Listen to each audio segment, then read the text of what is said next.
Investigators tell me that they are wrapping up here at the scene. They spent all day searching inside the home and around the property, looking for clues as to how and where this devastating fire started, as family members and neighbors grieve such a heavy loss. People gathering, embracing at the scene of a tragic house fire that claimed the lives of a woman in her 40s and her 9-month-old granddaughter. The Mercer County Prosecutor's Office says 3 other people are undergoing treatment at St. Barnabas Burn Center in Livingston. July 9th, 2021, 3:40 in the morning, Hamilton Township, New Jersey. A duplex on Woodlawn Avenue is on fire. You're on the scene here with Peterson's Break News of Trenton and Robbinsville Township. Flames are tearing through both sides of the building. Firefighters are pulling people out, but the damage is already done. By the time it's over, 4 people have lost their lives. A 42-year-old grandmother, her 50-year-old husband, an 18-year-old family member, a 9-month-old baby girl. The person who started that fire? The baby's father. Michael Sanders set fire to the home where his ex-girlfriend, Princess Jones, was staying with her family. He took out her mother, her father, her 18-year-old family member, and his own 9-month-old daughter, Malani. Before he lit that fire, he allegedly texted Princess and told her to get their child out of the house. He knew Malani was inside. He gave a warning. Then he walked up to that porch and did it anyway. How does a father do that to his own flesh and blood? And if Princess got that text, why didn't anyone make it out in time? Before we get too deep, please remember to like, comment, and subscribe if you find value in these discussions. Tiffany Abrams Jones was 42 years old, mother, grandmother, a woman of deep faith who posted about it often. If you looked at her social media, you'd see exactly what mattered to her: God's protection over her family, anniversary pictures with her husband Prince, backyard barbecues, gratitude for the life she'd built. She shared these moments the way a lot of us do, letting people see the good parts of her world. 10 months before the fire, Tiffany posted something that hits different now. August 31st, 2020. She wrote, "Death is hitting families left and right nowadays. God, please protect me and mine as well as whoever reads this post." She felt something. Maybe it was everything happening in the world at that time. Maybe something deeper. Either way, she prayed for protection, for her family, for everyone who came across those words. Her husband, Prince Jones, was 50. They'd been together for 24 years, married for 10. You know those couples who look at each other like they're still falling in love? That was Tiffany and Prince. On their anniversary, Tiffany posted throwback photos spanning 2 decades. You could see what they'd built together. Prince was the kind of man who couldn't help but dance when music was playing. Family members say he'd show up to gatherings with his arms wide, smile even wider. He was all about his family, his wife, his life. Tiffany was always right there, capturing those moments, posting about how blessed she felt. Their daughter, Princess Jones, was 24. She was close with her parents, the kind of relationship where you call your mom about everything and run to your dad when life gets hard. Princess was figuring out young adulthood, trying to build a life for herself and her daughter. Baby Malani was 9 months old.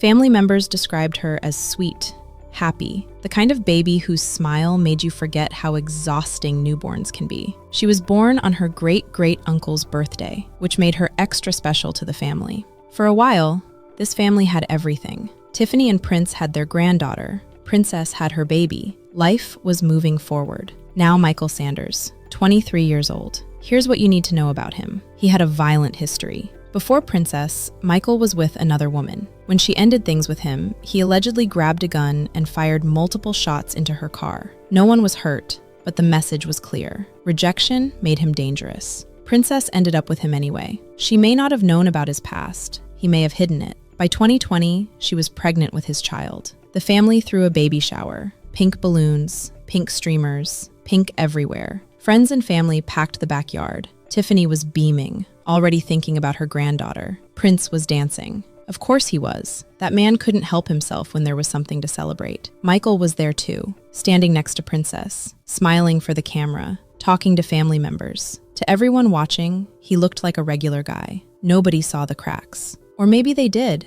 and just hoped love would be enough. October 2020, baby Malani was born. For a while, Things seemed okay. Princess had her daughter. Tiffany and Prince had their granddaughter. The family was growing. By summer 2021, the relationship between Princess and Michael was falling apart, fast. People close to the family say Michael started making threats against Princess and her family. Princess left him. She moved back in with her parents at 213 Woodlawn Avenue in Hamilton Township. Home with her parents, her daughter, her family around her.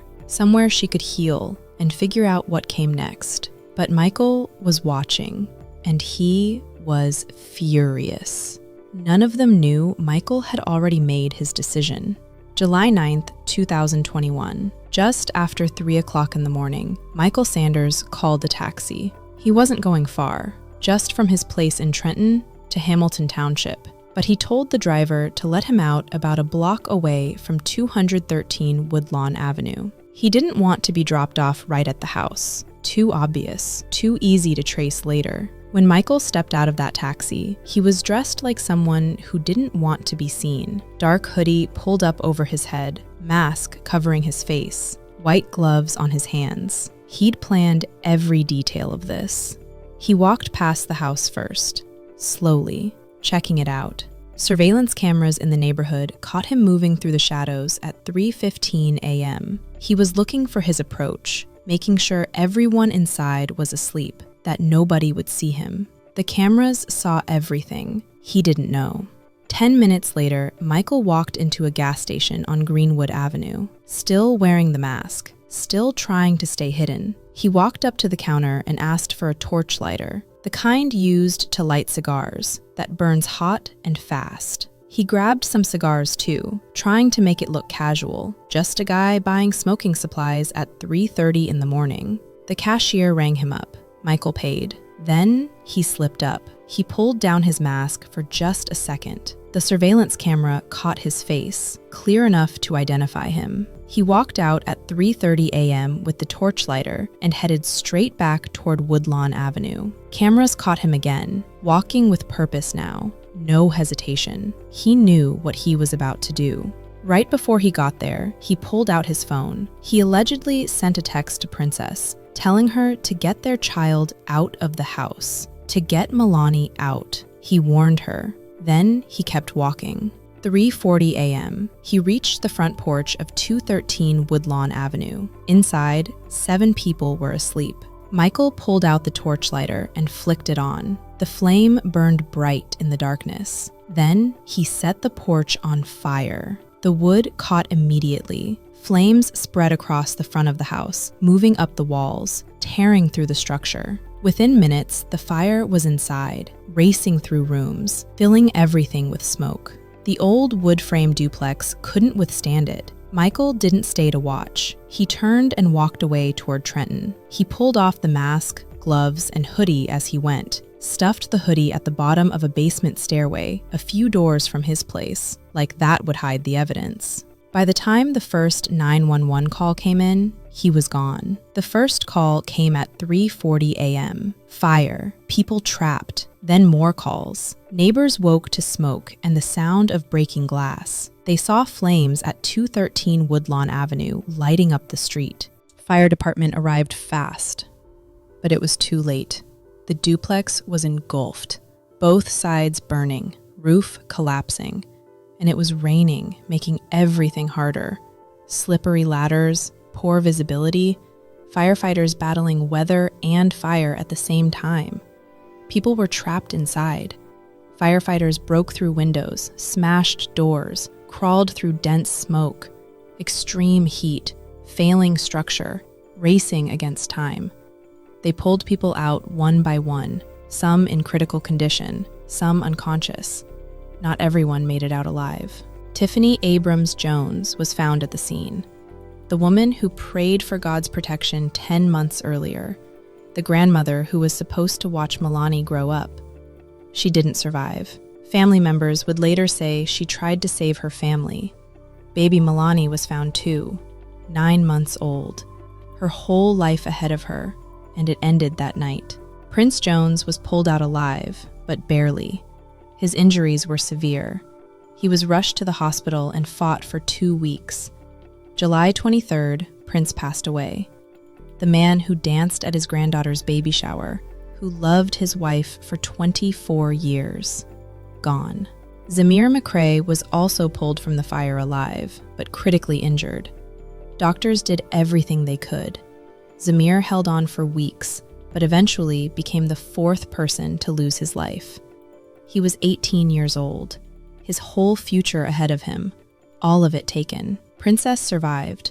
She made it out with critical injuries that would take months to heal, but the physical scars were nothing compared to what she lost. Her daughter, her mother, her father, her family member, everyone she loved most. Gone in one night. 2 others in the duplex were critically injured but survived. They'd carry the trauma for the rest of their lives. Investigators have been out here since 4 a.m. this morning. Take a look right now. We've just noticed that they seem to be digging into something just off of the front porch. You can see the dirt there is disturbed, but it was 4 a.m., just before 4 a.m., 3:40 this morning, when a call came in that residents on this right-hand side unit became trapped by the flames.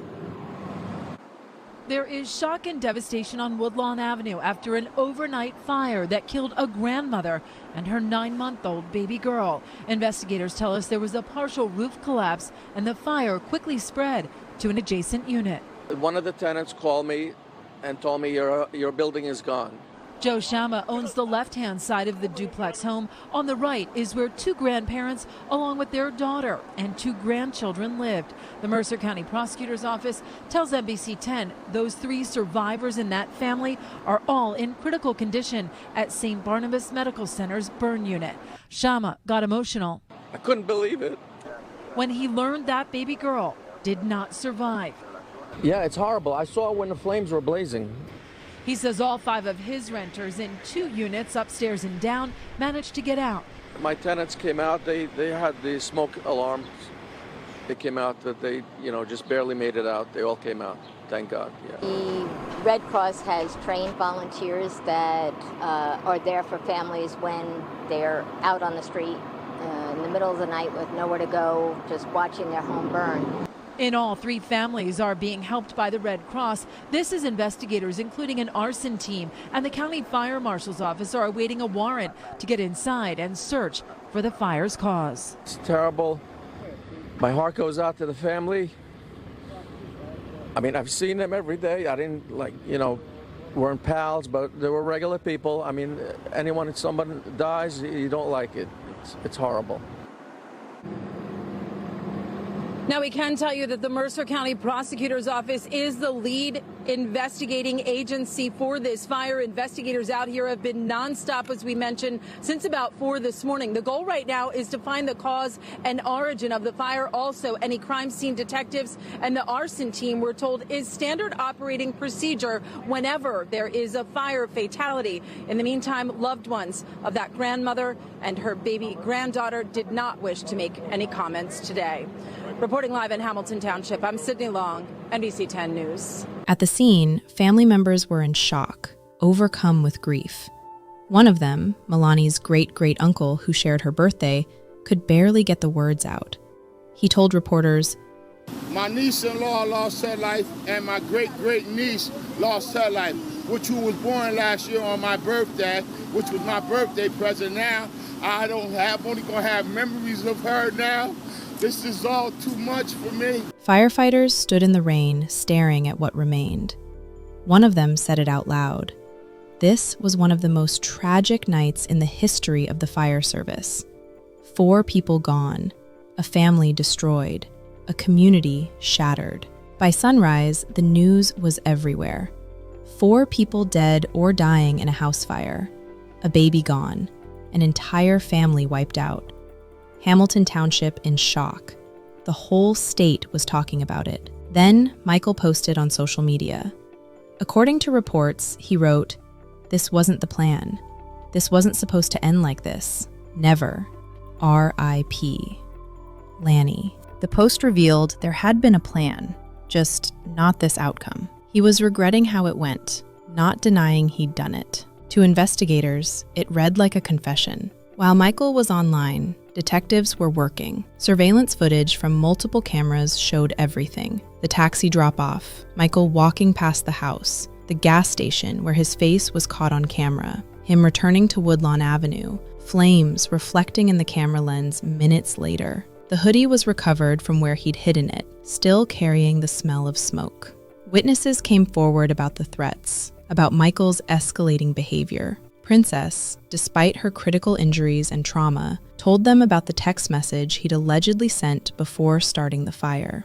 All the evidence led to one person, Michael Sanders. Monday morning, July 12th, 3 days after the fire, police tracked Michael down to a hotel in Plainsboro, New Jersey. They knocked on the door. He opened it. When they told him he was under arrest for murder, arson, and assault, he went quietly. No fight, no resistance. He was charged with 3 counts of first-degree murder for the deaths of Malani Sanders, Tiffany Abrams Jones, and Zamir McCrae. 3 counts of felony murder, 2 counts of aggravated assault, 2 counts of aggravated arson, 1 count of causing widespread injury or damage. First, we are following breaking news just into our newsroom within the last hour. Mercer County prosecutors say a man has been arrested for setting a fire that killed 3 people, including his own baby girl in Hamilton Township. Michael Sanders is facing a number of charges, including 3 counts of first-degree murder. Prosecutors say he was arrested this morning. The fire happened early last Friday. Sanders' 9-month-old little girl and her grandparents were all killed. Investigators say Sanders was seen on surveillance video buying a torch lighter and cigars. They also say he allegedly warned the baby's mother, texting her to get out of the house hours before. And that was just the beginning, because Prince was still in the hospital fighting for his life. When Prince passed away on July 23rd, more charges would follow. Michael Sanders was held without bail. His arrest brought some relief to Princess and her family. The man responsible was in custody, but no amount of justice could bring back what they'd lost. The trial took over a month. From the moment it started, Michael Sanders didn't have a chance. The prosecution came in with a case so complete, so overwhelming, that even his defense team had to know they were fighting an uphill battle. Here's what the jury saw. First, the surveillance footage. Cameras across Hamilton Township captured everything. Michael getting dropped off by the taxi, walking past the house in his disguise, stopping at the gas station to buy the torch lighter and cigars, pulling down his mask for that brief moment when his face was caught on camera, then walking back toward Woodlawn Avenue. 4 minutes after he passed by, you could see the reflection of flames starting to glow. 4 minutes. The timeline was clear. Then came the physical evidence. The dark hoodie he'd hidden near his house, matched to what he wore on camera. The torch lighter recovered from the scene. The point of origin documented as the front porch, right where Michael had access. Arson experts testified the fire was intentionally set. The burn patterns, the speed, the intensity, all pointed to someone deliberately starting it with an open flame source. Then there was the text message he allegedly sent to Princess right before the fire. Prosecutors argued it proved he knew exactly what he was about to do. He warned her, told her to save their daughter, then lit the fire anyway. The jury heard testimony from Princess, critically injured but alive. She told them about the threats, the anger, how Michael couldn't accept that she'd left. Family members described the terror of that night, the smoke, realizing their loved ones were dying. And then there was Michael's social media post. The prosecution showed it to the jury. According to reports, he'd written that this wasn't the plan, that it wasn't supposed to end like this. He was expressing regret about the outcome while admitting he'd done it. The defense tried. Michael's attorney, Mark Fury, argued his client was having a mental breakdown, wasn't in his right mind, that this was a moment of crisis. But there was no history of mental illness, no documentation, no prior diagnosis. And the evidence of planning destroyed that defense. The disguise, hiring the taxi, buying the torch lighter, sending the text. All of it showed premeditation. The jury didn't buy it. After weeks of emotional testimony and evidence, the jury deliberated. When they came back, the verdict was unanimous. Guilty on every single count. 4 counts of first-degree murder, 4 counts of felony murder, 4 counts of aggravated assault, 2 counts of aggravated arson, 1 count of causing widespread injury or damage. Michael Sanders was sentenced to 4 life terms, 1 without the possibility of parole. He'll spend the rest of his life in prison. The verdict brought some sense of closure to Princess and her family. But closure doesn't mean healing. The wounds from that night run deep. Princess lost her daughter, her mother, her father, her family member, all in one night because of one man's rage. In the aftermath, the community rallied. The Red Cross helped the families affected. People held vigils, lit candles, said prayers, but none of it brings them back. Princess Jones survived, but she's living with loss most of us can't imagine. She wakes up every day knowing her daughter is gone, her parents are gone, her family member is gone, all because of one man's rage. The family has worked to raise awareness about domestic violence and the warning signs in dangerous relationships. They've shared their story,